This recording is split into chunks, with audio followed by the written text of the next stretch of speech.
Yes, we are live now. Hello everyone. मेरा नाम त्रिपुरारी शर्मा है और हेल्थ इज वेल्थ प्रोग्राम का ये छठा एपिसोड है, जिसमें आज हमने कैंसर जैसे रोग के लिए स्पेशलिस्ट डॉक्टर को इनवाइट किया गया है। मैं आपको सामान्य जानकारी के रूप में बता दूं कि ये जितने भी प्रोग्राम हम ऑर्गेनाइज कर रहे हैं, इनका उद्देश्य सिर्फ आपको सामान्य जानकारी भर देना है। आपको अपने रोग के लिए अपने ही डॉक्टर से कंसल्ट करना पड़ेगा। आपके रोगों का इलाज आपका निजी डॉक्टर ही करेगा। तो यहाँ पर दी जा रही जानकारी को आप अपने ऊपर बिल्कुल डायरेक्टली अप्लाई ना करें, पहले अपने खुद के चिकित्सक से मिलें। तो अभी मैं इनवाइट करूंगा शर्मुख को। I will invite doctor and Sharmukh. तो Sharmukh and Dr. Saab, please introduce them and start. I welcome Dr. Alok Dishit, Senior Consultant, Nuclear Medicine and Director, Jaipur PET CT Center, State Cancer Institute, SMS Medical College. Dr. Alok Dishit has published over 25 research articles and had presented his work at both national and international platforms. With more than a decade of experience in oncology, he has worked in some of India's highest cancer-burdened regions, including Mumbai and Delhi. His tenure at Bombay Hospital Institute of Medical Science, Mumbai, and Rajiv Gandhi Cancer Institute, Delhi, has provided him with extensive expertise in diagnosing and managing a wide range of cancers. Beyond his medical profession, Dr. Dikshit is a dedicated faculty member of Art of Living with over 70 years of association with the organization. His deep knowledge of medical science, combined with his commitment to mindfulness and holistic well-being, allows him to offer a unique perspective on mental health awareness, oncology, and integrative healing. Now I hand over the session to Dr. Dikshit to take it forward.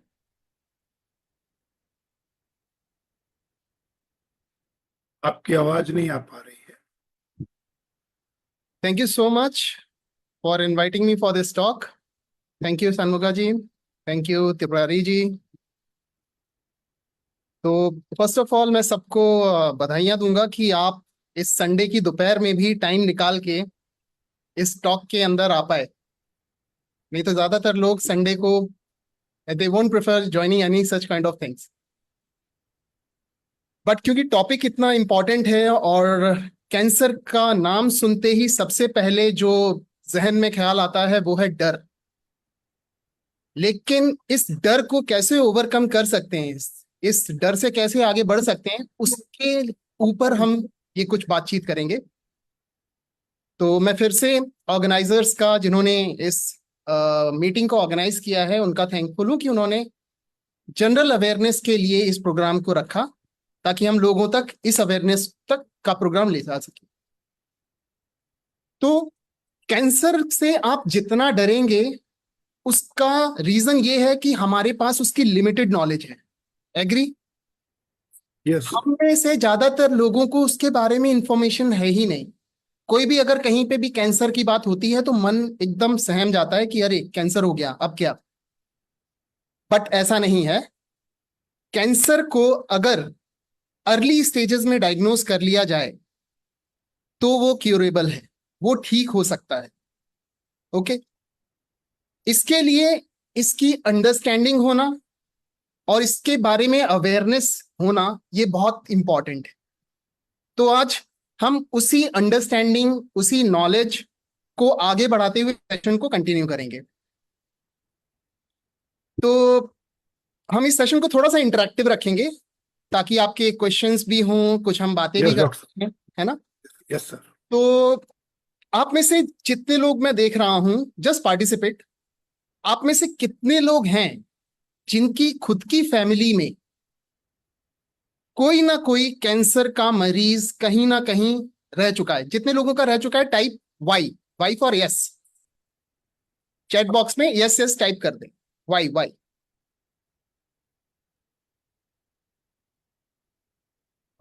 Correct. तो so many. तो reality क्या है?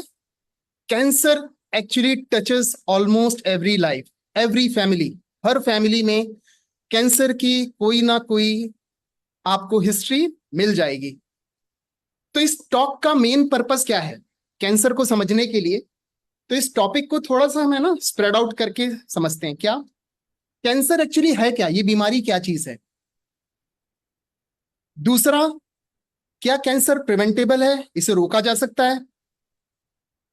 तीसरा, क्या cancer का actual में कोई cure या उसकी दवाई बनी हुई है? चौथा, क्या कैंसर को लाइफस्टाइल चेंजेस से कम किया जा सकता है? ठीक है, तो ये 4 टॉपिक्स को हम डिस्कशन बेस में करेंगे, क्योंकि ये 4 टॉपिक कवर होते ही हम सारे के सारे आपके क्वेश्चंस कवर हो जाएंगे। एग्री? उसके बाद में अगर आपके कोई क्वेश्चंस रहते हैं तो आप चैट बॉक्स में जब हम आपको बातचीत करेंगे तो फिर आप वो डाल सकते हैं। ठीक है, तो पहला क्वेश्चन, कैंसर क्या है? What is cancer? So cancer is nothing, जो उसकी मेडिकल डेफिनेशन है वो बोलते हैं कि cancer is actually uncontrolled growth of abnormal cells in the body. मतलब बॉडी के अंदर सेल्स, हमारी बॉडी के अंदर 3 बिलियन के ऊपर सेल्स हैं जिनसे हमारी बॉडी बनी हुई है। स्किन हो गई, टीथ, बोन्स, मसल, स्किन, ये सारे के सारे सेल्स हैं। जब इनमें से किसी भी एक सेल का एबनॉर्मल ग्रोथ होता है, एबनॉर्मली वो डिवाइड करने लग जाता है, तो उसे कैंसर कहते हैं। और कैंसर कैसा आता है? वो गांठ की फॉर्म में आता है कई बार, या बॉडी के अंदर से ब्लीडिंग कहीं से होती है, एनस के थ्रू, यूरिन के थ्रू, या वॉमिटिंग या खांसी के थ्रू ब्लड आता है। ये कुछ उसके सिम्टम्स आने लग जाते हैं बॉडी के अंदर। तो कैंसर ऑलमोस्ट 100 टाइप्स का होता है। बॉडी के अंदर जितने भी सेल्स हैं उतने ही टाइप के कैंसर्स बॉडी के अंदर हो सकते हैं। और सबसे कॉमन जो कैंसर है जिसकी बात करते हैं वो है लंग कैंसर, छाती का कैंसर। ये सबसे कॉमन है। इंडिया की सिनेरियो की जब हम बात करते हैं, भारत में देखते हैं, तो यहाँ पे स्मोकिंग, अल्कोहल का सेवन कुछ ज्यादा ही है, इसलिए throat cancer almost lung cancer के बराबर आता है, या ओरल कैंसर्स इंडिया के अंदर ज्यादा होते हैं। फीमेल्स के अंदर लंग कैंसर के अलावा ब्रेस्ट कैंसर की समस्या या सीएस सर्विक्स, इनकी समस्या ज्यादा आती है। मेल्स की अगर हम बात करें तो मेल्स के अंदर लंग कैंसर में सेकंड नंबर का जो कैंसर आता है, प्रोस्टेट कैंसर, वो मेल्स के अंदर काफी कॉमन है। फिर तीसरे नंबर पे कोलोन कैंसर, बॉडी के अंदर और अलग अलग gastric cancer, GIT cancer, hepatobiliary cancer जिसमें पैनक्रियाज, लिवर, ये बॉडी के कुछ और पर्टिकुलरली हाई रिस्क या most common type of cancer है। तो इसको और थोड़ा अच्छे से समझते हैं कि क्या कर सकते हैं। कैंसर को अगर अर्ली स्टेज में डायग्नोज नहीं कर पाए तो इसके बहुत ज्यादा चांसेस होते हैं कि ये बॉडी के अंदर स्प्रेड कर जाता है। मतलब अगर आपके शरीर में कैंसर का कोई भी साइंस या सिम्टम आया और आपने इग्नोर किया, मैं जनरली आपसे बात करता हूं, जैसे गांव के पेशेंट हम लोग यहाँ पे काफी देखते हैं। राजस्थान में, जयपुर में हमारे पास गांव के पेशेंट काफी आ रहे हैं। एसएमएस मेडिकल कॉलेज, जो कि जिसमें हमारे पास कई दूर दूर के, राजस्थान, इनफैक्ट बाहर के भी पेशेंट आ रहे हैं। जब मैं दिल्ली में रहा तो दिल्ली में भी हमारे पास काफी रेफरल पेशेंट आते थे, यूपी, बिहार, राजस्थान के। बॉम्बे में भी सेम सिनेरियो होता था। तो कैंसर की अवेयरनेस ना होने के कारण एक छोटी सी गांठ जो कि पहले ही डायग्नोज हो सकती थी या उसका ट्रीटमेंट हो सकता था, इग्नोर करने की वजह से या उस पे ध्यान ना देने की वजह से वो गांठ बाद में शरीर के अंदर फैली हुई मिलती है। आप एग्री करते हैं इस बात से? तो सबसे इंपॉर्टेंट चीज है कैंसर को पहचानना, कैंसर को डिटेक्ट करना। तो कुछ मैं आपको just general science and symptoms में बता देता हूं, जैसे कि खांसी आना, लगातार खांसी आना, और खांसी में खून के थपके आ जाना, है ना।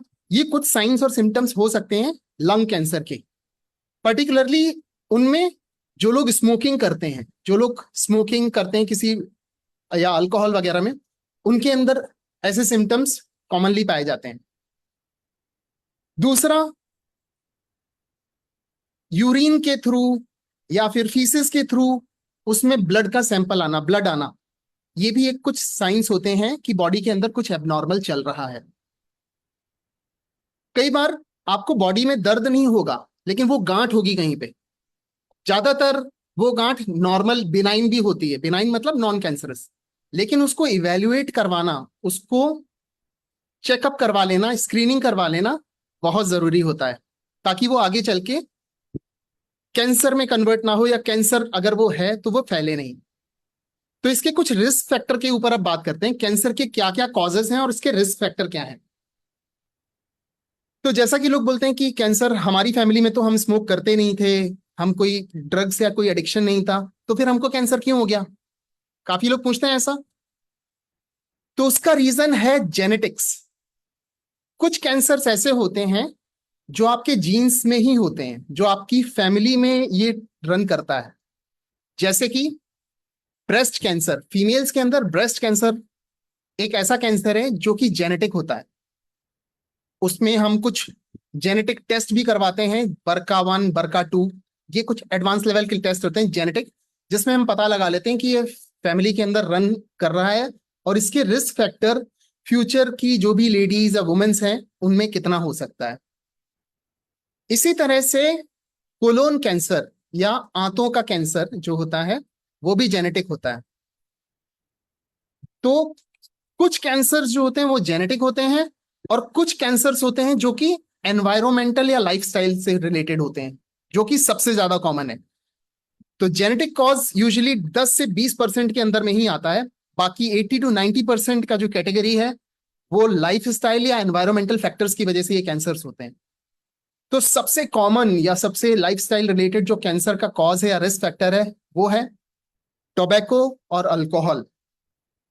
अल्कोहल और स्मोकिंग ये बहुत ज्यादा बॉडी के अंदर इन्फ्लेमेशन कराते हैं। इन्फ्लेमेशन कराने की वजह से बॉडी के अंदर कैंसर के रिस्क बढ़ जाते हैं। और क्यों करते हैं यूजुअली लोग टोबैको और अल्कोहल का सेवन, इसके बारे में भी हम आगे आएंगे, क्योंकि ये पूरा एक साइकिल है। दूसरा जो कॉज है या रिस्क फैक्टर है कैंसर के लिए वो है पुअर डाइट, खाना। ऐसा बोलते हैं जैसा अन्न वैसा मन, क्योंकि बॉडी, आपका जो शरीर है वो फूड पे ही निर्भर करता है। तो कुछ ऐसे खाने के पदार्थ होते हैं जिसमें रिस्क फैक्टर बढ़ जाता है, आपकी बॉडी के अंदर कैंसर के रिस्क फैक्टर बढ़ जाते हैं। जैसे कि प्रोसेस्ड फूड, जो प्रोसेस्ड फूड होता है, तला हुआ, चिप्स, बिस्किट्स, इस टाइप के जो प्रोसेस्ड फूड, कैंड फूड्स, ये बॉडी के अंदर कैंसर की रिस्क फैक्टर बढ़ा देते हैं। दूसरा जो, লিখতে চাইছি। Am I audible? Yes sir. या तो दूसरे जो टाइप का कैंसर होता है जिसमें एक्सेसिव रेड मीट यूज करते हैं, जो नॉन वेजिटेरियन है, जो एक्सेसिव रेड मीट यूज करते हैं, उसमें कोलोन कैंसर, जीआईटी कैंसर का रिस्क फैक्टर वो बढ़ा देता है। तो डाइट के अलावा और कौन कौन से रिस्क फैक्टर होते हैं? उसमें आता है पॉल्यूशन, एक्सपोजर टू पॉल्यूशन, जो कि बहुत कॉमन है। तो दिल्ली जैसी सिटी के अंदर या आजकल जो भी मेट्रोपॉलिटन सिटीज हैं जहां पे भी पॉल्यूशन लेवल ज्यादा है, वहां पे लंग कैंसर का रिस्क, अभी डब्ल्यूएचओ की रिसेंट स्टडी बताती है कि वो काफी ज्यादा बढ़ गया है, काफी ज्यादा बढ़ गया है because of this pollution. Air quality index जितना ज्यादा खराब रहता है उतना ज्यादा लंग कैंसर के रिस्क बढ़ चुके हैं। फिर रेडिएशन एक्सपोजर, आप जैसे छोटे बच्चों को अगर किसी रेडिएशन जोन में एक्सपोजर हो जाता है, या किसी और चीज, प्रेग्नेंट लेडीज में पर्टिकुलरली अगर वो रेडिएशन जोन में होती हैं जहां पे कहीं पे भी रेडिएशन के साइंस हैं, सीटी स्कैन, एक्सरे, जहां पे भी रेडिएशन है वहां पे अगर ये एक्सपोजर होता है तो वहां पे भी रिस्क बढ़ जाता है बेबीज के लिए, पर्टिकुलरली जब वो फर्स्ट ट्राइमेस्टर के अंदर वो बेबीज होते हैं, या फिर 1 साल से छोटे जो बच्चे होते हैं उनके अंदर भी रेडिएशन एक्सपोजर की वजह से फ्यूचर में कैंसर का रिस्क बढ़ जाता है। इसलिए जहां तक होता है रेडिएशन को प्रेग्नेंट लेडीज में और छोटे बच्चों में अवॉइड किया जाता है। उसके अलावा जो रिस्क फैक्टर में आते हैं कुछ कार्सिनोजन या कैंसर कॉजिंग ड्रग्स या मटेरियल होते हैं, उसके बारे में हम आगे बात करेंगे। फिर जो सबसे इग्नोर्ड पार्ट है उसके बारे में आज मैं बात करना चाहूंगा, जिसकी वजह से आज के लाइफस्टाइल में आज के जमाने में इस सेंचुरी में कैंसर का रिस्क बहुत ज्यादा बढ़ गया है और उसके इंसिडेंट्स भी बढ़ गए हैं। तो ये आता है क्रॉनिक स्ट्रेस लेवल्स। आजकल लोग काफी ज्यादा स्ट्रेस में रहते हैं because of many any other issue, health issues, financial issue, relationship issue. वो किसी ना किसी कॉज से मेंटल स्टेबिलिटी नहीं है लोगों के अंदर और वो स्ट्रेस का कारण बन रही है। इस स्ट्रेस की वजह से क्या होता है कि उनका इम्यून सिस्टम वीक हो जाता है। इम्यून सिस्टम वीक हो जाता है और ये भी एक कैंसर का बहुत ही बड़ा, फ्यूचर में बहुत बड़ा कॉज होने वाला है। फिर जो सबसे इंपॉर्टेंट या छठे नंबर का जो कॉज है या रिस्क फैक्टर है जो कैंसर के लिए होता है, वो है जिसे हम एक अवॉइड, मतलब अगर उसे हम करें तो कैंसर से हम काफी कुछ बच सकते हैं। वो है एक्सरसाइज, फिजिकल एक्टिविटी, जो कि यहाँ पे सब लोग बैठे हैं और सबको पता भी है कि फिजिकल एक्टिविटी करनी चाहिए। बट हम में से कितने लोग हैं जो सोचते हैं कि फिजिकल एक्टिविटी करनी चाहिए बट नहीं कर पा रहे हैं? चैट बॉक्स में लिखिए आई, चैट बॉक्स में आई करके लिखिए। आपको पता है बट आप नहीं कर पा रहे हैं, प्लान नहीं कर पा रहे हैं। नए साल के अंदर हम प्लान करते हैं, जिम की मेंबरशिप ले लेते हैं, 15 दिन जाएंगे, 1 महीने जाएंगे। आपको मालूम है सबसे ज्यादा फायदा जिम वालों का कब होता है? 31 दिसंबर को। उस टाइम पे सबसे ज्यादा रजिस्ट्रेशन होते हैं और उनको मालूम है जिम की कैपेसिटी 200 की है लेकिन रजिस्ट्रेशन होते हैं 500 लोगों के, क्योंकि आते सिर्फ 50 लोग हैं। ओके, तो काफी लोगों को पता है कि physical exercise, so physical exercise is also, अगर लैक ऑफ फिजिकल एक्सरसाइज है उसकी वजह से भी कैंसर का रिस्क बढ़ जाता है।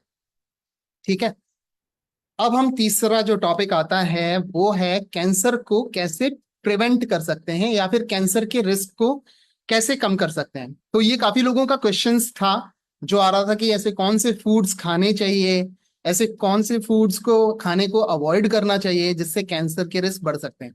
तो अभी हमने स्टार्टिंग में कुछ बातें करी थी फूड के ऊपर, थोड़ा से और इसके ऊपर हम बात करेंगे। तो प्रिवेंशन में सबसे इंपॉर्टेंट या सबसे पहले नंबर पे आता है वो है लाइफस्टाइल मॉडिफिकेशन। लाइफस्टाइल, आप किस तरह के लाइफस्टाइल को जी रहे हैं। तो इसमें जो टॉपिक आता है वो है आपकी eating habits.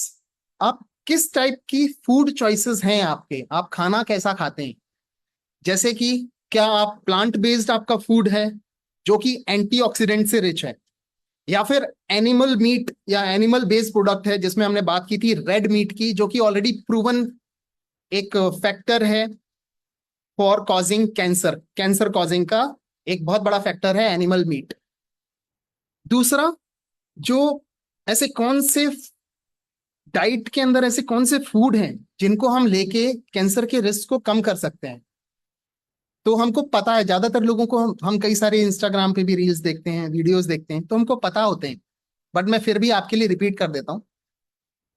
Vegetables, green vegetables, fresh vegetables, fruits, nuts जिनमें एंटीऑक्सीडेंट्स लेवल सबसे ज्यादा है, होल ग्रेन्स, जिस होल ग्रेन्स मतलब साबुत जो ग्रेन्स हैं लाइक दलिया या आटा, दे आर हेल्दी। आटा भी ठीक है, उससे भी ज्यादा अगर आप इसे रिफाइंड कर देते हैं जैसे व्हाइट मैदा या शुगर, रिफाइंड शुगर, उससे कैंसर के रिस्क, या प्रोसेस्ड जो भी फूड्स हैं जैसे कि बिस्किट्स, चिप्स, तले हुए आइटम्स, ये रिस्क को बढ़ा देते हैं।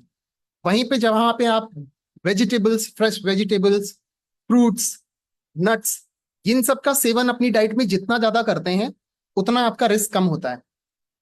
तो इसका एक मैं सिंपल सा सिंप्लीफाइड वे में अगर मैं आपको बताऊं, अगर आपको इसको याद रखना है तो आप अपने फूड को इस तरह से देखें कि आपके फूड के अंदर लाइवली कंटेंट कितना है, मतलब लाइफ कितनी है आपके फूड में या खाने में। जितना लाइव कंटेंट, जितना एनर्जी होगी लाइव, उतना ज्यादा वो पौष्टिक होगा, उतना ज्यादा वो सेफ होगा कैंसर से प्रोटेक्शन के लिए।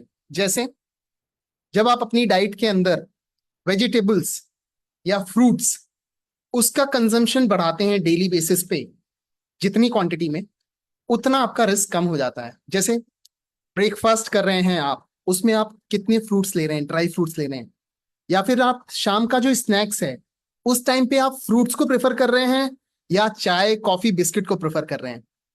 सो you just have to make a list कि जब भी आप खाना खा रहे हैं, आपकी जो डाइट है, मॉर्निंग ब्रेकफास्ट, आफ्टरनून स्नैक्स और शाम का डिनर, उसमें वेजिटेबल्स का, स्प्राउट्स का, इसका कितना कंपोनेंट है, कितना कंपोनेंट है, और प्रोसेस्ड फूड का या रेड मीट का या नॉन वेज का, उसका कितना कंपोनेंट है। करेक्ट। तो ये जनरल अवेयरनेस है। आप इसकी लिस्ट आउट बनाएंगे तो आपको खुद ही आइडिया लग जाएगा कि हाँ, ये आपके लिए रिस्क फैक्टर है, यहाँ पे आपको आपकी डाइट को थोड़ा सा मॉडिफाई करना पड़ेगा। एग्री। कुछ ऐसे प्लांट्स हैं, कुछ ऐसे ड्रग्स हैं जिनको आराम से अगर आप अपनी डाइट के अंदर लेते हैं तो वो आपकी इम्यूनिटी को स्ट्रांग करते हैं, जैसे कि टर्मरिक हल्दी, ginger, green leafy vegetables, cabbage पत्ता गोभी या इनकी सब्जियां, इनके अंदर कैंसर की प्रॉपर्टीज को या कैंसर से प्रिवेंशन करने के इनके अंदर कंपोनेंट होते हैं या एंटीऑक्सीडेंट विटामिन लेवल होते हैं। करेक्ट। सेकंड, हम लाइफस्टाइल मॉडिफिकेशन पे आते हैं, जो हम स्टार्टिंग में डिस्कस कर रहे थे, एक्सरसाइज, फिजिकल एक्टिविटी या वेट कंट्रोल। तो आपको देखना है कि आपकी बीएमआई, बायोमेडिकल इंडेक्स कितना है। मतलब जो लोग मोटापे से जूझ रहे हैं, जिनका बीएमआई इंडेक्स मोर देन 30 है, उनके अंदर रिस्क बढ़ जाता है। पर्टिकुलरली फीमेल पेशेंट्स के अंदर ब्रेस्ट कैंसर, कोलोन कैंसर, इनके रिस्क बढ़ जाते हैं। मेल पेशेंट्स के अंदर भी ओबेसिटी की वजह से कोलोन कैंसर के रिस्क बढ़ जाते हैं। तो आप जितना ज्यादा एक्सरसाइज करेंगे, जितना आप अपनी बॉडी को फिट रखेंगे, उतना इसके कैंसर से प्रिवेंशन या उसके रिस्क के चांसेस घट जाते हैं। तो ऐसा कहते हैं कि अगर हफ्ते में आप 150 मिनट भी एक्सरसाइज कर लेते हैं, it is more than sufficient. 150 minute, इसे आप डिवाइड करेंगे तो 30 मिनट्स का स्लॉट एक बन जाएगा कि 30 मिनट्स की एक अच्छी एक्सरसाइज अगर आपने कर ली, कार्डियोवास्कुलर एक्सरसाइज जिसमें थोड़ा सा पसीना स्वेटिंग आ गई, तो that is sufficient for cancer prevention. Agree. Third, जो लाइफस्टाइल मॉडिफिकेशन के अंदर जो कैंसर को प्रिवेंट करने के लिए एक चीज आती है या एक फैक्टर आता है, वो है कैंसर कॉजिंग, जिसे हम कार्सिनोजन कहते हैं। कार्सिनोजन का मतलब होता है जिन ड्रग से या जिन ऐसे पदार्थों से जिनसे बॉडी के अंदर कैंसर सेल्स की ग्रोथ बढ़ जाती है, उनको अवॉइड करने से कैंसर प्रिवेंट होता है डेफिनेटली। तो क्या है कैंसर कॉजिंग ऐसी चीजें? सबसे पहला, स्मोकिंग। स्मोकिंग, टोबैको, ये लीडिंग कॉज है लंग कैंसर के, ओरल कैंसर के। टोबैको स्मोकिंग में देखा गया है कि थ्रोट कैंसर और लंग कैंसर का रिस्क सबसे ज्यादा स्मोकिंग के थ्रू बढ़ता है। दूसरा आता है अल्कोहल।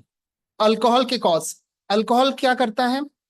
ये लिवर, ब्रेस्ट और कोलोन कैंसर के रिस्क बढ़ा देता है। तो स्मोकिंग और अल्कोहल तो हमने पहले ही रूल आउट कर दिया कि इसको अवॉइड करेंगे लाइफस्टाइल मॉडिफिकेशन में, तो ऑलरेडी हम कैंसर के साथ इसको प्रिवेंट कर सकते हैं। तीसरा, जो कैंसर कॉजिंग जो आजकल अनअवॉइडेबल है, हम कर ही नहीं सकते, हम इनफैक्ट खाना भी खाते हैं तो उसके अंदर उसका कुछ ना कुछ पार्ट में पड़ा होता है, वो है पेस्टिसाइड्स। आजकल खाने के अंदर पेस्टिसाइड्स, इंसेक्टिसाइड्स का इतना यूज हो रहा है कि इंडिया के अंदर पर्टिकुलरली कुछ बेल्ट्स हो गई हैं जहां पे कैंसर का रिस्क बहुत ज्यादा बढ़ गया है। जैसे पंजाब के अंदर और वेस्टर्न राजस्थान के अंदर एक कैंसर एक्सप्रेस नाम की एक ट्रेन ही चला दी गई है जो बीकानेर एरिया की तरफ चलती है। वहां पे पेस्टिसाइड का इतना यूज किया गया 20-30 सालों पहले कि आज भी वहां पे कैंसर के बहुत ज्यादा रिस्क होते हैं। तो जितना आप ऑर्गेनिक फूड, अब ऑर्गेनिक फूड कहाँ से आप ले सकते हैं, वो कई सारी वेबसाइट्स, कई सारे लोग प्रोडक्ट, आजकल ऑर्गेनिक फूड काफी ट्रेंड में है ना, काफी लोगों ने सुना है। तो पेस्टिसाइड फ्री फूड जितना आपका रहेगा उतना ही आपके रिस्क को कम करेगा। फिर इसमें एक और चीज हम ऐड कर लेंगे, एयर पोल्यूशन। तो ऐसे लोग, जो लोग दिल्ली, कोलकाता या मेट्रोपॉलिटन सिटी में जहां पे एयर क्वालिटी इंडेक्स काफी खराब है, उसमें एयर पोल्यूशन की वजह से काफी सारे कैंसर्स होते हैं। तो उसमें हम कैसे प्रिवेंट कर सकते हैं एयर पोल्यूशन के थ्रू, उसको कैसे अवॉइड कर सकते हैं? वो है कि हम अपने घर में कुछ एयर प्योरीफायर्स लगाएं, या जितना हो सके, आपको जरूरत नहीं है, पर्टिकुलरली दिल्ली की बात कर रहा हूं मैं, अगर आप अवॉइड कर सकते हैं घर से बाहर निकलना, जो कि पॉसिबल नहीं है, आपको रहना ही पड़ेगा, तो आप एयर प्यूरिफायर्स का यूज करें या फिर मास्क का यूज करें जब आप सिटी में ट्रेवल कर रहे हैं। ठीक है, ये कुछ प्रिवेंटेबल जिसको आप अवॉइड कर सकते हैं। फिर तीसरे नंबर या चौथे नंबर का जो इसके अंदर चीज कवर होती है वो है स्ट्रेस या मेंटल वेलबींग। मेंटल वेलबींग के बारे में हम बात करेंगे। ये बहुत ही हमने बीच में भी बात किया था कि स्ट्रेस की वजह से आजकल कैंसर, डिप्रेशन ये काफी ज्यादा बढ़ गया है। तो स्ट्रेस क्या करता है? स्ट्रेस, क्रॉनिक स्ट्रेस, काफी टाइम तक किसी चिंता में जब आप हैं, बॉडी है। अच्छा, कितने लोगों ने ऐसे स्टोरी सुना होगा कि किसी की Just a minute.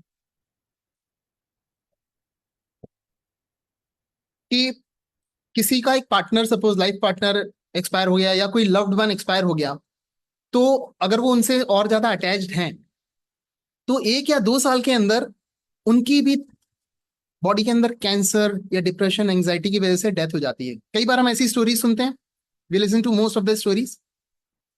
तो क्या करता है स्ट्रेस? जब स्ट्रेस होता है तो बॉडी के अंदर कुछ हॉर्मोन्स रिलीज होते हैं, कॉर्टिजोल हॉर्मोन्स, जिसे स्ट्रेस हॉर्मोन्स कहते हैं।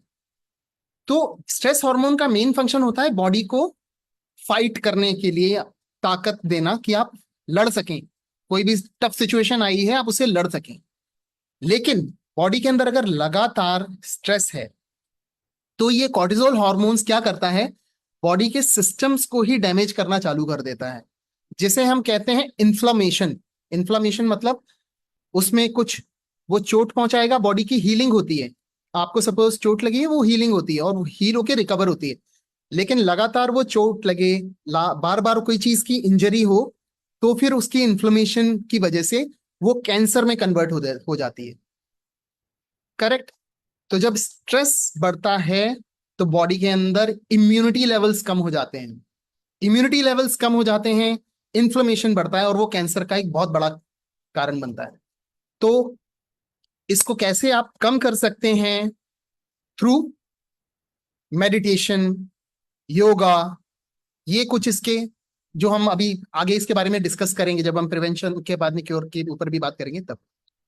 फिर कैसे हम इसको प्रिवेंट कर सकते हैं, वो है regular health checkups. Regular health checkups क्यों जरूरी हैं? कुछ पर्टिकुलर एज के बाद में, जैसे कि 40 साल के बाद में, पर्टिकुलरली फीमेल्स के अंदर कुछ कैंसर्स कॉमन होने लग जाते हैं, जैसे कि सर्वाइकल कैंसर, ब्रेस्ट कैंसर। ये 40 से 50 की कैटेगरी जो रहती है फीमेल्स के अंदर आ जाती है। मेल्स के अंदर 50 साल क्रॉस करने पे कुछ रिस्क फैक्टर बढ़ जाते हैं, जैसे लंग कैंसर, जीआई ट्रैक्ट के कैंसर, या 60 साल के ऊपर होने के बाद में प्रोस्टेट कैंसर के रिस्क बढ़ जाते हैं। तो क्या कर सकते हैं आप रेगुलर हेल्थ चेकअप करान, जिससे आप कैंसर को अर्ली डिटेक्ट कर सकें? वो है मेमोग्राफी टेस्ट। मेमोग्राफी टेस्ट एक बहुत ही सिंपल सा टेस्ट है जो आजकल है ना, आप स्क्रीनिंग में, आपके हेल्थ चेकअप का आप अगर स्क्रीनिंग ले लेंगे तो उसमें आप इसको इजीली गो थ्रू कर सकते हैं। आप इस टेस्ट को, फीमेल्स को बहुत इजीली ये मेमोग्राम के थ्रू ब्रेस्ट कैंसर का रिस्क की स्क्रीनिंग हो जाती है। Second, colonoscopy. कोलोनोस्कोपी एक और ये कहेंगे नॉन इन्वेजिव टेस्ट है, जिससे आंतों के कैंसर की रिस्क कम हो जाती है, पर्टिकुलरली उन केसेस में जहां पे आपकी फैमिली हिस्ट्री है, फैमिली में किसी को कोलोन कैंसर की हिस्ट्री है। और तीसरा, सर्वाइकल कैंसर के ऊपर काफी लोगों के क्वेश्चंस आ रहे थे, यूट्राइन कैंसर, सर्वाइकल कैंसर के ऊपर। सर्वाइकल कैंसर के अंदर एक टेस्ट होता है पेप्समियर टेस्ट। वो पेप्समियर टेस्ट जब करते हैं, वो बहुत इजीली आपका सर्वाइकल कैंसर का रिस्क डिटेक्ट कर सके, उसे कम कर सकता है, बशर्ते आप ये रेगुलर टेस्ट स्क्रीनिंग कराते रहें 40 की एज के बाद में, 40 से 45 की एज के बाद में, क्योंकि ये पर्टिकुलरली इस एज ग्रुप के अंदर कॉमन हो जाता है। तो कैंसर अगर जल्दी डिटेक्ट हो जाए तो इट इज क्यूरेबल। तो त्रिपुरारी जी, हम कुछ क्वेश्चंस लें या कुछ कंटिन्यू करें? मेरे ख्याल से मोनोटोनस ना हो, थोड़ा सा मेरे को लग रहा है कि बातचीत हो, कुछ क्वेश्चंस आ जाए। नहीं, बातचीत होनी ही चाहिए। ऐसा ज्वलंत समस्या है, आज भारत की सबसे बड़ी समस्या है। जिस देश में आज से करीबन 100-150 साल पहले कैंसर के गिने चुने लोग हुआ करते थे, आज वो गली गली में मिलने लगे हैं। तो उसके बहुत सारे कारणों में से डॉक्टर साहब ने बताया, फूड है, लाइफस्टाइल है, और कुछ पॉल्यूटेंट्स हैं। तो इतनी जानकारी होने के बावजूद भी हम यदि सजग नहीं होते हैं तो ये हमारा फॉल्ट है, हम किसी को दोष नहीं दे सकते। लेकिन मेरे पास कुछ प्रश्न आए हैं, उनके ऊपर एक बार चर्चा करते हैं, फिर और विस्तार से चर्चा करेंगे हम। तो पहला क्वेश्चन ये है, महिलाओं में ब्रेस्ट कैंसर की संख्या बहुत ज्यादा बढ़ती जा रही है, स्पेशली 20 ईयर्स से लेकर 50 ईयर्स तक की महिलाओं में। ये क्या है और किस प्रकार इसे रोका जा सकता है या इसके रिस्क को कम किया जा सकता है? This is the first question I got. Yeah thank you so much Tripurari ji, बहुत ही इंपॉर्टेंट, यानी बहुत ही अच्छा सवाल पूछा है। फीमेल्स के अंदर जो ब्रेस्ट कैंसर का इंसिडेंस है वो लगातार बढ़ता जा रहा है, जैसा हमने अभी आगे भी डिस्कस किया था। तो इसको समझना बहुत जरूरी है। ब्रेस्ट कैंसर को, ब्रेस्ट कैंसर जो कि देखा गया है, उसके भी दो कारण हैं, जिसमें हमने जेनेटिक्स की बात की थी कि कुछ कैंसर्स जेनेटिकली आते हैं, जिसमें हमने कुछ मार्कर्स होते हैं उसके, BRCA1 BRCA2 मार्कर्स, जो कि ओवेरियन कैंसर और ब्रेस्ट कैंसर, जो कि हॉर्मोन्स के थ्रू रेगुलेट होते हैं फीमेल्स के अंदर। तो ये बहुत ही इंपॉर्टेंट रोल प्ले करता है इसको डायग्नोज करने में। फीमेल्स के अंदर पर्टिकुलरली अनमैरिड फीमेल्स जिनमें हार्मोनल चेंजेस फ्रिक्वेंटली हो रहे हैं, उसमें ब्रेस्ट कैंसर के रिस्क बढ़ जाते हैं। जेनेटिक्स की बात मैं अलग कर रहा हूं। जेनेटिक्स की तो मैंने आपको स्टार्टिंग में ही बोल दिया कि 10 से 20% जो केस हैं वो जेनेटिक्स हैं। वो अगर आपकी फैमिली हिस्ट्री में चल रहा है तो वो जेनेटिक टेस्ट, जब आप BRCA1 BRCA2 टाइप के टेस्ट करा लेंगे, उससे वो रूल आउट हो जाएगा कि आपके अंदर कितनी वो रिस्क फैक्टर है। अब मैं बात करता हूं जो ये हॉर्मोन्स की वजह से ये जो फीमेल्स के अंदर, लेडीज के अंदर इस टाइप के कैंसर्स आ रहे हैं, उनमें हॉर्मोन्स की वजह से अनमैरिड फीमेल्स जहां पे लेट प्रेगनेंसीज हो रही हैं, उसके अंदर ये रिस्क बढ़ जाते हैं ब्रेस्ट कैंसर के पर्टिकुलरली, या ओवेरियन कैंसर के, क्योंकि ये हॉर्मोन्स से रिलेटेड कैंसर है। इसी तरह से मेल्स के अंदर एक कैंसर होता है जो हार्मोनल रिलेटेड होता है, वो है प्रोस्टेट कैंसर। तो 60 ईयर्स के बाद में हार्मोनल लेवल जब चेंज होते हैं, टेस्टोस्टेरोन लेवल चेंज होते हैं, मेल्स के अंदर भी फीमेल्स ब्रेस्ट कैंसर या ओवेरियन कैंसर की तरह प्रोस्टेट कैंसर का रिस्क बढ़ जाता है। तो फीमेल्स के अंदर जो क्वेश्चन आया कि 20 to 40 की एज ग्रुप में आजकल क्यों कैंसर आ रहे हैं, तो 20 वाले एज ग्रुप का रीजन जैसे हमने बताया वो जेनेटिक भी हो सकता है, बट यूजुअली 40 के बाद में इसका रिस्क बढ़ जाता है। तो इसमें कैसे आप अवॉइड कर सकते हो इस ब्रेस्ट कैंसर को, कि अगर रिस्क है तो आप कैसे करो? तो पहला, जो जिनमें जेनेटिक्स है, आपकी फैमिली के अंदर ऑलरेडी ये हिस्ट्री है ब्रेस्ट कैंसर की, तो आप जेनेटिक टेस्ट जरूर करवाएं, BRCA1 BRCA2 टेस्ट, या फिर मैमोग्राफी, जो कि बहुत सिंपल सा टेस्ट है, हर हॉस्पिटल में ये इजीली मिल जाता है। मैमोग्राफी का टेस्ट आप करवाते रहें रेगुलर ईयरली बेसिस पे, तो आपका रिस्क फैक्टर कम हो जाता है, क्योंकि वो छोटी सी भी गांठ होगी वो डिटेक्ट हो जाएगी और वो अर्ली उसका ट्रीटमेंट हो सकता है। Hope I have answered this question. Thank you doctor साहब। एक हमारे पास एक्सपीरियंस भी है, डॉक्टर सुनीता नारंग, जिनका कहना है कि I am breast cancer survivor twice, post chemo radiation surgery in my late 40s. I have been living with this fear until I started practicing yoga and spirituality, confident about non-recurrence. Please elaborate your experience on this. We will take it with a great weightage in the last. What is the role of yoga for preventing cancer? But before that, we take some few questions more. Dr. Saab? या sure. Uterus cancer से बचने के लिए जो अभी भी आपने वैसा ही बताया, सिमिलर सा ही है, दोनों हार्मोनल कॉज बताए आपने। अंडर आर्म के नीचे कुछ महिलाओं के नीचे फैट जमा हो जाती है, क्या आगे चलकर ये गांठ बन सकती है या इस फैट का कैंसर बनने की कोई पॉसिबिलिटी है? या बहुत अच्छा सवाल पूछा इन्होंने। इनका क्वेश्चन है कि अंडर आर्म्स के नीचे जो फैट बन जाता है लेडीज के अंदर पर्टिकुलरली, यस सर। क्या उसमें रिस्क फैक्टर है कि ये गांठ बन जाए या फ्यूचर में रिस्क हो जाए कैंसर का? तो इसका आंसर आप नो फॉर्म में नहीं कर सकते। क्यों? क्योंकि हमने स्टार्टिंग में ही डिस्कस किया था प्रिवेंटेबल कॉज के अंदर, जिसमें ओबिसिटी या वजन बढ़ने को एक कैंसर का रिस्क माना गया है। तो अगर बॉडी के अंदर फैट जमा हो रहा है, एबनॉर्मल फैट जमा हो रहा है, वो ऑलरेडी कई सारे हार्मोनल चेंजेस कर रहा है बॉडी के अंदर। आपकी बीएमआई को इफेक्ट कर रहा है, आपकी जीआई ट्रैक्ट को इफेक्ट कर रहा है, आपके ब्रेन फंक्शन को इफेक्ट कर रहा है, और वो बॉडी के जो न्यूट्रिशन लेवल्स है उसको भी काफी इफेक्ट कर रहा है बिकॉज ऑफ दिस फैट। तो जहां तक अंडर आर्म्स के नीचे जो फैट है वो जमा है, वो टेंटेटिवली या उसको डेफिनेटली आप नहीं बोल सकते कि वो कैंसर बन सकता है कि नहीं बन सकता, बट हाँ वो दिखा रहा है कि ऑलरेडी आपकी बॉडी के अंदर फैट डिस्ट्रीब्यूशन काफी ज्यादा है। तो वो ब्रेस्ट कैंसर, जीआई ट्रैक्ट के कोलोन कैंसर, इनका रिस्क डेफिनेटली बढ़ाएगा। डॉक्टर साहब, एक क्वेश्चन है, सर्वाइकल कैंसर वैक्सीन डोज यदि मैंने थर्ड डोज मिस कर दी है 3 महीने के लिए, तो ऐसी स्थिति में मुझे क्या करना चाहिए?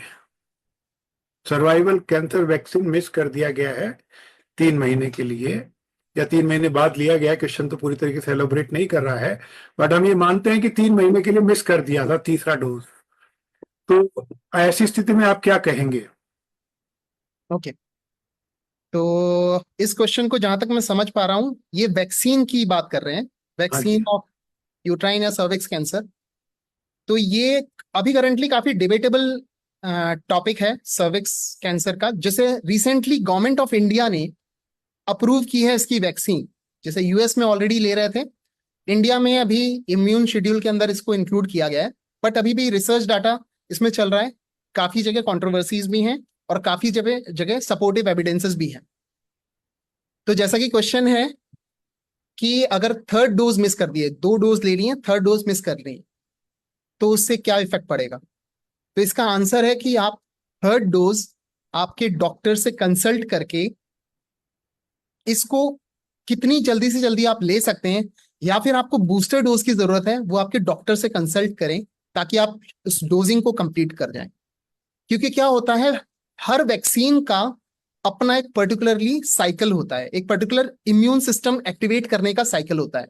जैसे जब वो वैक्सीन होती क्या है कि वो बॉडी के अंदर जब जाती है तो बॉडी के अंदर एक एंटीजन की तरह काम करती है, जिससे बॉडी के अंदर एंटीबॉडीज या हमारे जो इम्यूनिटी के फाइटर सेल्स हैं वो देखते हैं कि ये सेल कैंसर का, तो वो प्योर कैंसर सेल नहीं होता, एक कैंसर के छोटा सा पार्ट होता है जो वैक्सीन में। सपोज इन्फेक्शन की मैं बात करूं तो इन्फेक्शन के अंदर बैक्टीरिया का वो छोटा सा पार्ट लेते हैं और वो वैक्सीन के थ्रू हमारी बॉडी के अंदर देते हैं। तो वो उससे क्या होगा, बॉडी में बीमारी नहीं होगी, लेकिन बॉडी के अंदर वो इम्यूनिटी, उस सिस्टम को फाइट करने की ताकत आ जाएगी। कैसे? वो एंटीबॉडीज बनाएगी। एंटीबॉडीज का नाम हम सबने सुना है। तो जब वो बॉडी के अंदर जब भी कोई इन्फेक्शन होता है या कोई जीवाणु होता है या कैंसर का कोई सेल जाता है, तो बॉडी की अपनी इम्यूनिटी होती है उससे फाइट करने की, उससे लड़ने की, उसको बोलते हैं हम एंटीबॉडीज। तो जब ये पर्टिकुलरली वैक्सीन जाता है तो उससे वो सिस्टम एक्टिवेट हो जाता है। तो 6 महीने के लिए वो सिस्टम एक्टिवेट होता है, 3 से 6 महीने के लिए वो सिस्टम एक्टिवेट होता है, फिर वो कम डाउन होता है। तो जब वो कम या उसका जो पीक नीचे की तरफ जा रहा होता है, तब उसकी सेकेंड डोज लग जाती है। तो सेकेंड डोज में क्या होता है, फिर से वो सिस्टम को एक्टिवेट कर देता है, और जब वो सिस्टम को एक्टिवेट करता है तो एंटीबॉडीज फिर बनती हैं, और इस बार जो एंटीबॉडीज बनती हैं उन्हें बोलते हैं मेमोरी सेल्स। वो मेमोरी की फॉर्म में बॉडी के अंदर या बोन मैरो के अंदर इकट्ठी हो जाती हैं। ठीक है, इसीलिए वैक्सीन्स को यूजुअली डिवाइड किया जाता है, फर्स्ट डोज, सेकेंड डोज, और फिर उसके बूस्टर डोजेस में उसको डिवाइड किया जाता है। तो अगर आपकी डोज मिस हो गई हैं, आप परेशान ना हो, बट आपके डॉक्टर से कंसल्ट करके उस डोज को जल्दी लगवा लें, या उनके अकॉर्डिंग लगता है बॉडी के अंदर वो टाइटर भी टेस्ट होता है कि ब्लड के अंदर जांच कर लेंगे कि उस बॉडी के एंटीबॉडीज लेवल कितने बन गए हैं। अगर आपकी बॉडी के अंदर सफिशिएंट एंटीबॉडीज ऑलरेडी बन गए हैं तो आपको बूस्टर की जरूरत नहीं है। अगर बॉडी के अंदर एंटीबॉडीज कम है तो फिर आपके डॉक्टर बता देंगे आप फिर से इसे ले सकते हैं। Hope I have answered the question. Yes, sir. Wonderful. Should we do PET scan within 2 months? What is the duration of PET scan? Okay, तो ये टॉपिक ये काफी काफी अच्छा क्वेश्चन है और मतलब being a nuclear medicine physician ये मेरा फेवरेट क्वेश्चन है। और काफी लोग पूछते रहते हैं कि सर ये पेट सीटी स्कैन न्यूक्लियर मेडिसिन के अंदर PET CT scan is like a basis of oncology. आपके ट्रीटमेंट प्लानिंग के अंदर न्यूक्लियर मेडिसिन का एक बहुत बड़ा रोल आ जाता है। जब कैंसर डायग्नोज होता है तो सबसे पहले डॉक्टर्स यही प्लान करते हैं कि इसका सीटी स्कैन कराएं, एमआरआई कराएं, एक्सरे कराएं या फिर होल बॉडी पेट सीटी स्कैन करा लें।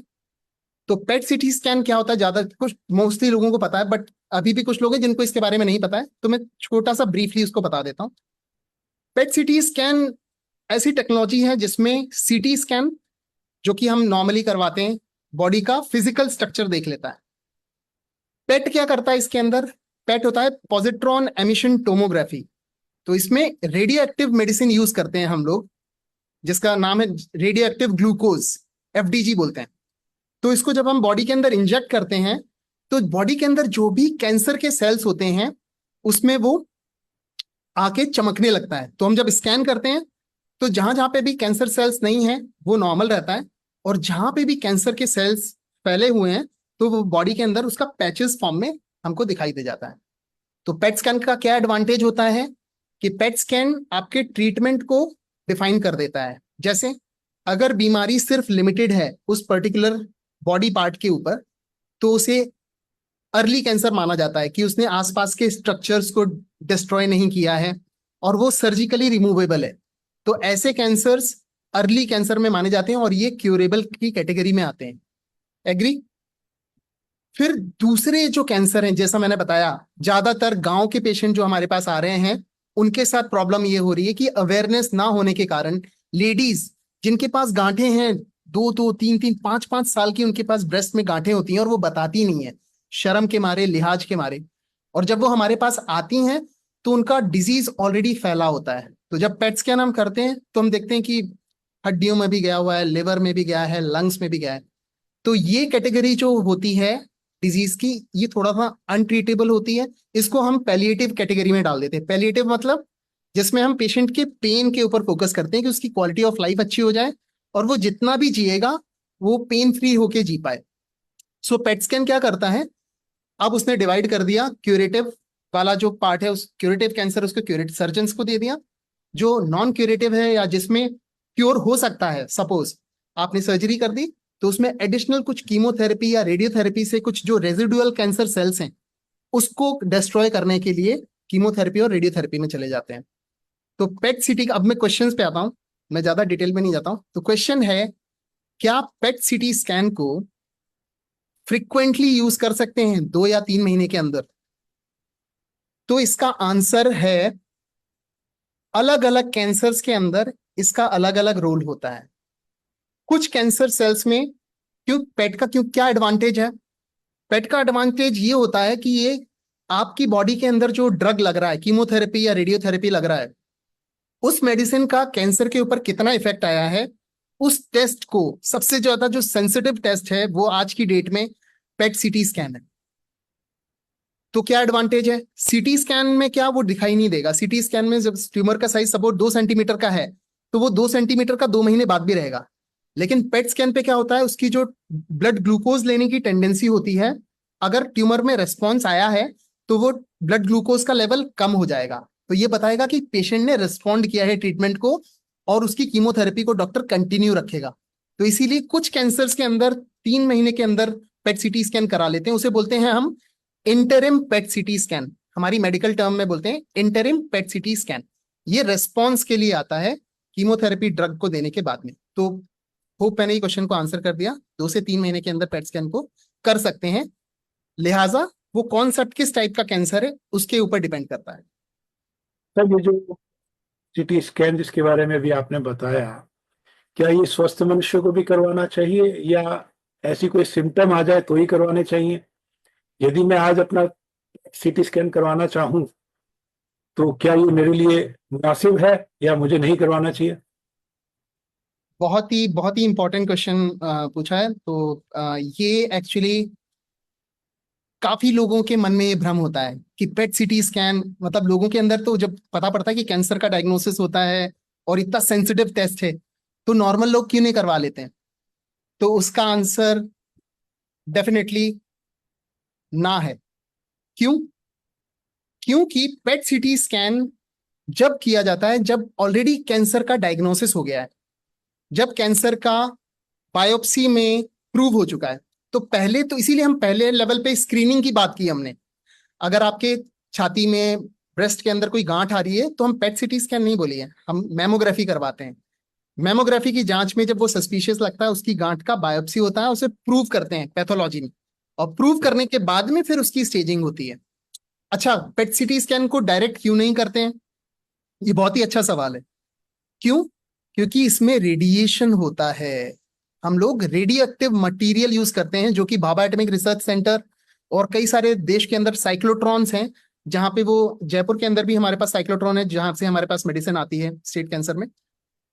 क्योंकि वो रेडिएशन होता है, इसलिए हम इसे रूटीनली, आपको अगर सिर्फ स्क्रीनिंग के लिए यूज करना है, हम इसे सजेस्ट नहीं करते हैं। ओके, थैंक यू डॉक्टर साहब, ये अच्छा रहा, वरना मेरे जैसा डरपोक आदमी पहले ही पहुंच जाता पेट पेट सीटी स्कैन करवाने के लिए। तो कोई आवश्यक नहीं है हर एक को ये करवाना।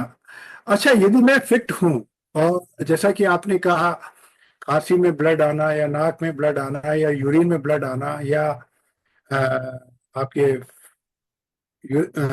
एनस से ब्लड आना, ऐसा कोई लक्षण यदि नहीं हो रहा है, तो क्या इसके बावजूद भी मुझे कोई ऐसा टेस्ट करवाना चाहिए जिससे मैं फ्यूचर में होने वाले कैंसर को अभी से रोक सकूं? बहुत ही अच्छा सवाल। और इसको मैंने अपनी इनिशियल टॉक में इसको कवर भी किया था। तो क्या है वो टेस्ट जिसको हम, अगर ये सिम्टम्स बॉडी के अंदर नहीं आ रहे हैं और आपको कैसे पता पड़ेगा कि कैंसर के रिस्क हो सकता है कि नहीं हो सकता है? तो वो जनरल रेगुलर हेल्थ चेकअप आपको करवाते रहना है। 40 ईयर्स के बाद में, पर्टिकुलरली मेल और फीमेल्स के अंदर, आप एनुअल चेकअप एक करवाते रहें, जैसे कि रूटीन एक्सरे जिसमें इंक्लूड हो जाता है। फीमेल्स के अंदर मैमोग्राफ एक बहुत ही सेंसिटिव टेस्ट है ब्रेस्ट कैंसर के लिए। और पेप स्मीयर टेस्ट, जो सर्वाइकल कैंसर का जो रिस्क है, वो काफी काफी सेंसिटिव टेस्ट है, जो आपका इनिशियली ही रूल आउट कर देता है। फिर स्क्रीनिंग टेस्ट के अंदर जब कोई सिम्टम्स नहीं है या रिस्क फैक्टर हैं, फैमिली हिस्ट्री है आपके, तो आप कोलोन कैंसर या जीआई ट्रैक्ट के कैंसर को डायग्नोस करने के लिए कोलोनोस्कोपी करवा सकते हैं, पर्टिकुलरली 40 से 50 की एज के बाद में, जहां पे रिस्क फैक्टर है, जहां पे फैमिली हिस्ट्री है, तो कोलोनोस्कोपी करवा सकते हैं। Testing screening is being promoted widely for cancer detection in a symptomatic population. Your opinion, please. या तो क्वेश्चन है कि जेनेटिक टेस्टिंग को काफी ज्यादा प्रमोट करा जा रहा है आज की डेट में, इवन जिन लोगों के अंदर कोई सिम्टम्स नहीं है, कैंसर के कोई सिम्टम्स नहीं है। तो मैं आपको ये बात फिर से क्लियर करना चाहूंगा, जेनेटिक टेस्टिंग को उन्हीं पेशेंट्स के अंदर यूजुअली सजेस्ट किया जाता है जिनके अंदर सिम्टम्स नहीं है, जहां पे फैमिली हिस्ट्री आ जाती है। मैंने एक बार पहले स्टार्टिंग में भी इस टॉपिक को रखा था, जेनेटिक्स, जो कि 10 से 20% कैंसर है जो जेनेटिक्स की जीन्स के अंदर आप कैरी कर रहे हैं, उसकी वजह से होते हैं। वहां पे ये जेनेटिक टेस्टिंग काम आती है, जैसे कि ब्रेस्ट कैंसर, कोलोन कैंसर। ये बहुत ही कॉमन टाइप के कैंसर हैं जिसमें ये जेनेटिकली चलते चले आते हैं, फीमेल्स के अंदर, मेल्स के अंदर। तो जब ये टेस्ट, जब आपकी फैमिली के अंदर है, वहां पे ये जेनेटिक का रोल डेफिनेटली आ जाता है। अदरवाइज आपको इन जेनेटिक टेस्टिंग की एज सच कोई जरूरत नहीं है, अगर आपको कोई साइंस और सिम्टम्स कैंसर के नहीं है तो। एक ये प्रोटीन पाउडर्स बड़े फेमस हो रहे हैं युवाओं में, protein powder for making muscles, हाँ, लाइक सलमान खान और जॉन इब्राहिम। तो इसके ऊपर थोड़ा प्रकाश डालिए, क्या ये शरीर के लिए यूजफुल है या इनका लगातार प्रयोग करना भी कोई घातक बीमारी की ओर ले जाने वाला है? काफी अच्छा क्वेश्चन है ये, और यूथ की तरफ से ये क्वेश्चन काफी आता है, पर्टिकुलरली जो लोग जिम की मेंबरशिप ले लेते हैं स्टार्टिंग के साल के शुरुआत में। तो देखिए, बॉडी सिर्फ प्रोटीन पाउडर खाने से नहीं बनेगी, ठीक है। आप फिजिकल एक्टिविटी कितनी कर रहे हैं, आपकी डाइट कितनी अच्छी है, आपकी प्रोटीन कंटेंट, आपके अंदर रूटीन प्रोटीन कंटेंट कितना आप ले रहे हैं, उससे भी आपकी बॉडी बन सकती है। तो जहां तक बात आती है सप्लीमेंट्स की, प्रोटीन पाउडर सप्लीमेंट्स की, लोग प्रोटीन पाउडर सप्लीमेंट्स के अलावा जब आप जिम में जाएंगे तो वो काफी चीजें प्रमोट करते हैं। उनका एक सेगमेंट होता है, हेल्थ सेगमेंट, जहां पे उनको वो सप्लीमेंट्स भी यूथ के अंदर या उसको परचेज या सेल करना होता है। तो एज सच उसकी वजह से हमने काफी रिस्क देखे हैं, पर्टिकुलरली यूथ के अंदर। हमारे पास ऐसे ऐसे यंग पेशेंट भी आए हैं जो कि प्रॉपर डाइट को फॉलो ना करते हुए और एबनॉर्मल क्वांटिटीज में जब वो उस प्रोटीन को, मैं आपको सिंपली बताता हूं, एक इसका रूल है, बॉडी की रिक्वायरमेंट के अकॉर्डिंग आपकी प्रोटीन इंटेक जानी चाहिए। सपोज आपकी बॉडी वेट है 70 kg, तो पर केजी जो प्रोटीन आपकी बॉडी के अंदर जाना चाहिए, it should be around 1.3 to 1.5 gram protein पर केजी बॉडी वेट। मतलब अगर आप 70 साल के हैं तो 70 से 1.5 को आप मल्टीप्लाई कर लीजिए और देखिए कि आपकी प्रोटीन डाइट उतनी हो गई है क्या, दैट इज सफिशिएंट। तो आज हमारी रूटीन डाइट के अंदर मिल्क, पनीर, ये काफी हमारी डाइट को, इनफैक्ट दाल, सोयाबीन, ये हमारी प्रोटीन क्वांटिटी को ऑलमोस्ट इंपॉर्टेंट अमीनो एसिड्स के साथ में सप्लीमेंट कर देता है। अगर आप रेगुलर पनीर, रेगुलर मिल्क या रेगुलर आपकी हेल्दी डाइट है, आप दालें अच्छी यूज कर रहे हैं, सोयाबीन की क्वांटिटी मैं बताता हूं, जिसको लोग प्रमोट ये लोग करते हैं एग्स के थ्रू या फिर मीट के थ्रू। एग के अंदर क्वांटिटी जो आती है, it comes to around 13 to 15 gram पर 100, मतलब 100 ग्राम में प्रोटीन कंटेंट आपको 13 से 15 के बीच मिल जाता है। लेकिन सोयाबीन के अंदर protein content, you won't believe, it is from 20 to 23 ग्राम पर 100 ग्राम। मतलब 100 ग्राम के अंदर आपको ऑलरेडी 20 से 23 ग्राम प्रोटीन मिल रहा है। तो इतना सस्ता ऑप्शन है आपकी बॉडी के लिए। अच्छा, सोयाबीन की आपको एक और एडवांटेज बताता हूं, पर्टिकुलरली फीमेल्स के लिए। मेल्स को थोड़ा सा डर लगेगा, बट उसकी चिंता नहीं है। फीमेल्स के अंदर इसका एडवांटेज क्या हो जाता है सोयाबीन का, 40s की एज के बाद में या 50 की एज के बाद में हार्मोन लेवल, जब मेनोपॉज में जब हो जाते हैं तो हार्मोन लेवल कम होने लग जाते हैं, वहां पे ऑस्टियोपोरोसिस या हड्डी की कमजोरी के रिस्क बढ़ते हैं। तो जब आप सोयाबीन या सोयाबीन से बनी हुई चीजों का प्रयोग करते हैं, इसके अंदर कुछ हार्मोन्स होते हैं जो कि ईस्ट्रोजन हार्मोन्स को सप्लीमेंट करता है। तो ये प्रोटीन तो आपको दे ही रहा है, साथ में आपके हार्मोन्स को भी कवर करता है। तो ये प्रोटीन के लिए बहुत अच्छा एक ऑप्शन हो सकता है। और प्रोटीन पाउडर का, जैसे हमने कहा, अगर मैं क्वेश्चन पे आ जाऊं, तो प्रोटीन पाउडर डेफिनेटली अगर आपकी बॉडी की क्वांटिटी के अलावा आप ज्यादा लेंगे तो सबसे पहले वो किडनी पे रिस्क करता है, किडनी फेलियर की रिस्क बढ़ा देता है यूथ के अंदर। और डेफिनेटली जीआई ट्रैक्ट या कोलोन कैंसर के रिस्क भी बढ़ जाते हैं, जो हमने स्टडीज में देखे हैं, अगर उसका अनुपात या उसका एक्सेसिव यूज हो रहा है, इट इंक्रीजेस द रिस्क। तो आपको देखना कि आपकी प्रोटीन की डाइट की रिक्वायरमेंट कितनी है। आपको 2 ढक्कन की जरूरत नहीं है, आपको हो सकता है उसमें आधे ढक्कन की जरूरत। आपकी अगर मात्रा कम है, रूटीन प्रोटीन कम है आप में, तो ही आप उसे सप्लीमेंट करें। उसका नाम ही है supplement, it is not complementary. Yes, exactly, supplement means थोड़ा सा चाहिए, ज्यादा नहीं चाहिए। Exactly, correct. 2 क्वेश्चन हैं जिनको मैं मिलाकर एक साथ बोल रहा हूं कि क्या 45 के बाद में सर्वाइकल कैंसर का वैक्सीन लगवाना चाहिए, और एक क्वेश्चन ऐसा है जो कि क्या ब्रेस्ट कैंसर के वैक्सीन में कोई नया अपडेशन आया है, प्रिवेंशन में कोई नया अपडेट आया है रिसेंटली। ये दोनों ही वैक्सीन से जुड़े हुए मामले हैं, एक सर्वाइकल से है और एक ब्रेस्ट कैंसर के रोकथाम के लिए है। काफी बढ़िया क्वेश्चन है। तो अब मैं अपने टॉक के लास्ट पार्ट पे आ जाता हूँ, जो कि क्योर का पार्ट है। तो जैसा हमने बात किया, कैंसर जब अर्ली स्टेज में डिटेक्ट होता है तो वो क्योरेबल होता है, जैसे सर्जरी करके या एडजुवेंट कीमो रेडियोथेरेपी देके उसको ट्रीट किया जा सकता है। बट जब कैंसर बढ़ जाता है उसे कीमो रेडियोथेरेपी या फिर टारगेटेड इम्यूनोथेरेपी, कीमोथेरेपी और रेडियोथेरेपी के अपने साइड इफेक्ट होते हैं। जहां तक टारगेटेड और इम्यूनोथेरेपीज होती हैं उनकी साइड इफेक्ट कम होते हैं और वो डेडिकेटेडली काम करते हैं। फिर हार्मोनल थेरेपीज होती हैं जो कि हार्मोन से रिलेटेड जो भी कैंसर है, जैसे कि ब्रेस्ट कैंसर और मेल्स के अंदर प्रोस्टेट कैंसर, वहां पे ये काम करता है।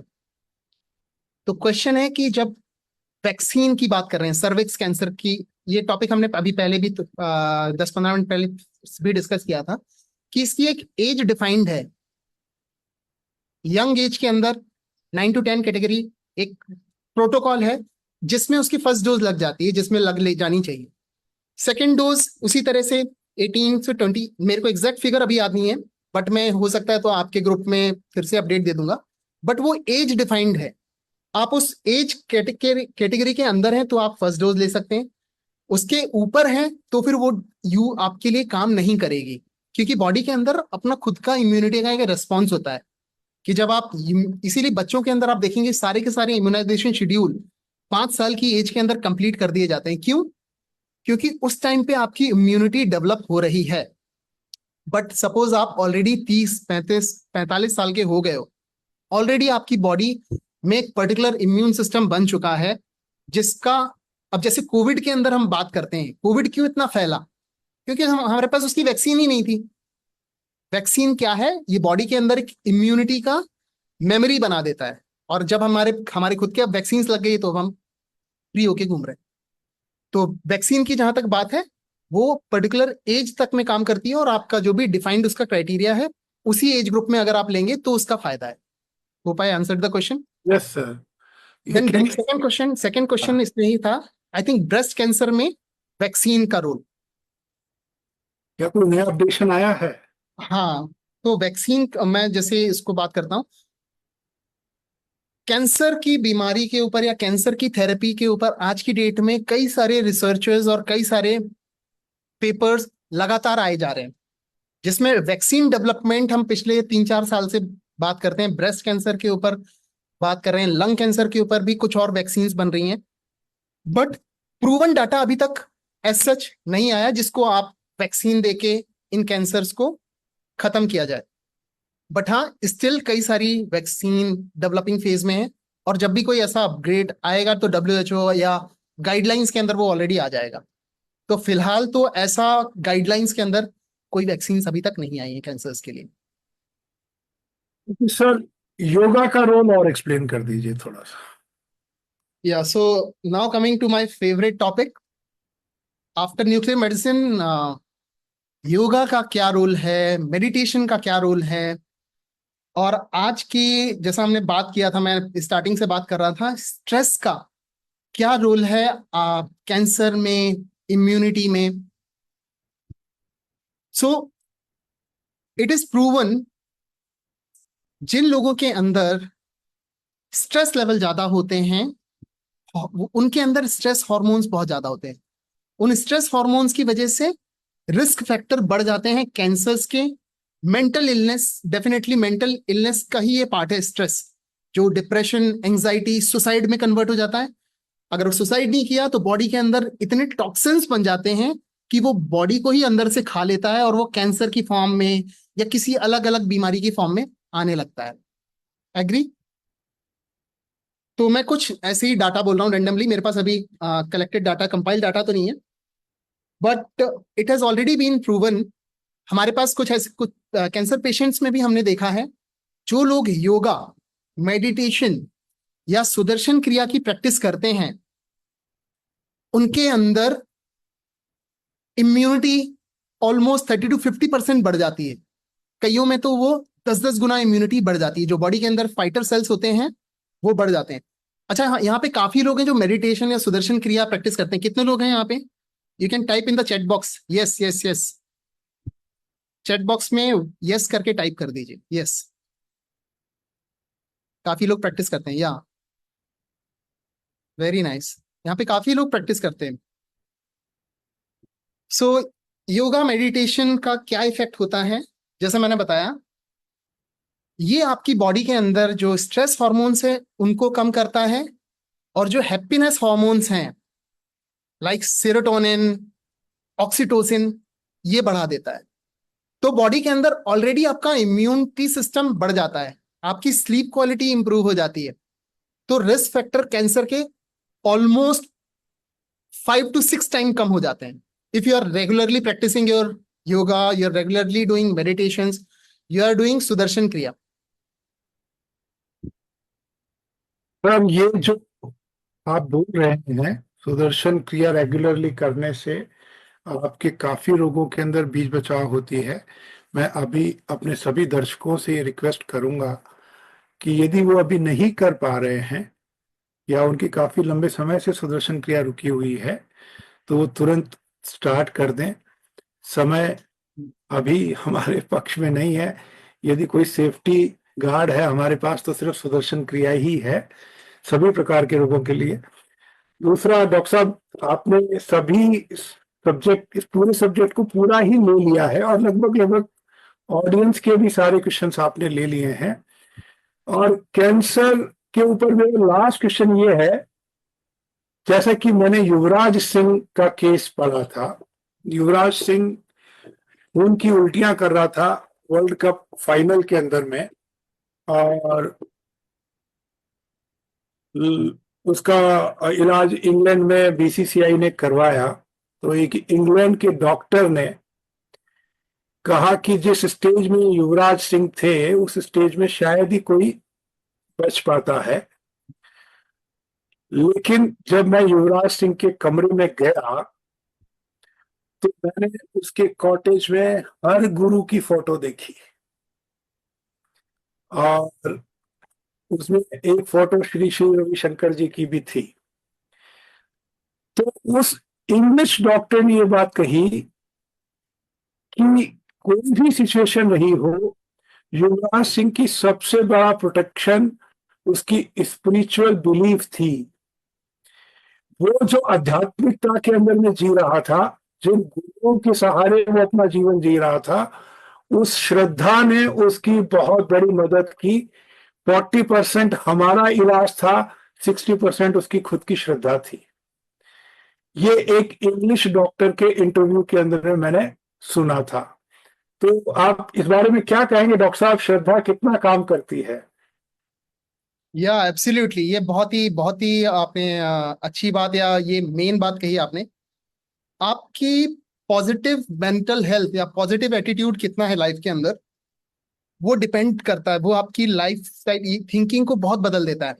अगर बॉडी के अंदर, जैसे हम प्लेसिबो थेरेपी कहते हैं, अगर काफी लोगों ने सुना भी होगा कि जिन किसी को कोई बीमारी थी और उसको अगर वो पानी के फॉर्म में भी वैक्सीन लगा दी कि इससे आपकी ठीक हो जाएगी, तो बॉडी का सिस्टम ऐसे काम करने लग जाता है कि वो बॉडी की ऑटोमेटिक हीलिंग होने लग जाती है। तो ये जो पॉजिटिव स्टेट ऑफ माइंड या पॉजिटिव, जैसा हम मेडिटेशन या योगा के बाद में जो क्या होता है, आप ऑलरेडी उस स्टेट में आ जाते हो, आपके सेल्स उस तरह से अपने आप को हील करना चालू कर देते हैं। डेफिनेटली प्राणायाम करने से आपकी बॉडी के अंदर ऑक्सीजन लेवल बनते हैं, एंटीऑक्सीडेंट लेवल बढ़ जाते हैं, तो वो फाइट करते ही हैं। लेकिन जो आपकी मेंटल थिंकिंग है, जो पॉजिटिव एटीट्यूड है लड़ाई करने का, उस बीमारी से आगे बढ़ने का, वो बहुत बड़ा रोल प्ले करती है। तो डेफिनेटली एग्री करते हैं। और जहां तक युवराज सिंह की बात है तो मैं इसमें कुछ पॉइंट्स ऐड करना चाहूंगा। युवराज सिंह को जो कैंसर था, जर्म सेल ट्यूमर, वो पर्टिकुलरली लकी भी थे कि वो उस टाइप का कैंसर उनको था, क्योंकि उसमें रेस्पॉन्स काफी अच्छा आता है कीमोथेरेपी ड्रग्स का। तो कैंसर क्या है कि अलग अलग बॉडी के अंदर जो टाइप्स के कैंसर हैं उसमें भी अलग अलग कैटेगरी के रिस्पॉन्स आते हैं। क्यों?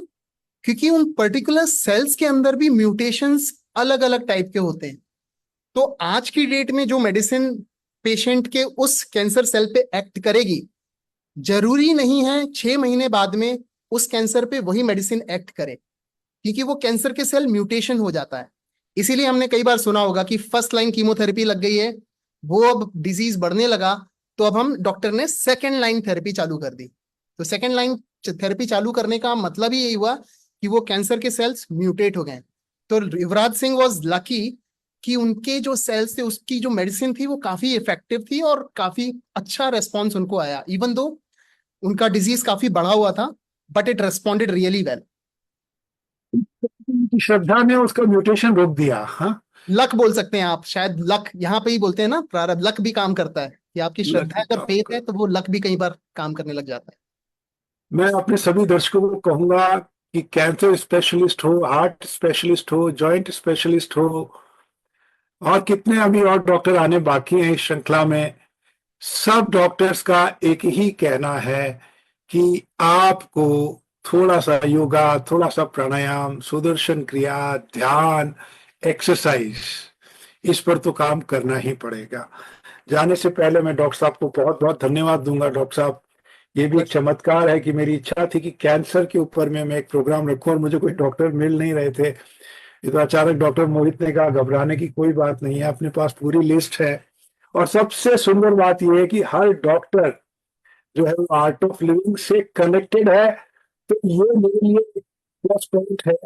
मैं अपनी पूरी टीम की तरफ से आपको बहुत बहुत धन्यवाद देता हूं। मैं एक बात ये जान लूं, आपको बताऊं डॉक्टर साहब की बात सुनने के बाद में, कि डरने से अच्छा लड़ना है। आप डरना छोड़िए और लड़ना शुरू कीजिए, अपने आलस्य से, अपने प्रमाद से, अपने गंदी हैबिट से लड़ना शुरू कीजिए। हम 100% विजयी रहेंगे। थैंक यू डॉक्टर साहब from our team. Any last suggestion you would like to suggest sir? Yeah thank you so much for inviting me for this talk. और मैं काफी टाइम से मैं खुद सोच रहा था कि ये जो कैंसर के लिए जो लोगों के अंदर मिथ बने हुए हैं, इसको कहीं ना कहीं एक प्लेटफॉर्म, जो आपने बहुत अच्छा काम कर रहे हैं कि इस प्लेटफॉर्म के जरिए लोगों के पास ये इंफॉर्मेशन जाएगी। तो सबसे पहली चीज है, कैंसर से डरना बिल्कुल नहीं है। आप कैंसर से डरेंगे, डर के तो डर से नहीं जाएगा वो। कैंसर से जीत अगर पानी है तो वो इस अवेयरनेस के साथ जाएगी, इस नॉलेज के साथ जाएगी।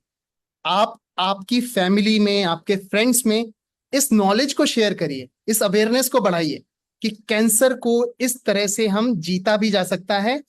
और प्रिवेंटेबल जो कॉज है, लाइफस्टाइल चेंजेस हैं, जिसमें आप एक्सरसाइज, हेल्थ, खाने की हैबिट आपकी कैसी है, स्मोकिंग, अल्कोहल, ये सब, और योगा, मेडिटेशन, इसका आपकी लाइफ के अंदर कितना कंपोनेंट है, कितना आप अपनी मेंटल हाइजीन के ऊपर काम कर रहे हैं, डेंटल हाइजीन के साथ साथ मेंटल हाइजीन पे आप कितना काम कर रहे हैं। तो उस पे तो जस्ट अगर मैं एक चीज से कंपाइल करूं कि positive state of mind and lifestyle, इन दोनों के कॉम्बिनेशन से किसी भी टाइप की बीमारी से इजीली ओवरकम किया जा सकता है, चाहे वो कैंसर ही क्यों ना हो। Wonderful wonderful wonderful. Thank you doctor साहब, थैंक यू।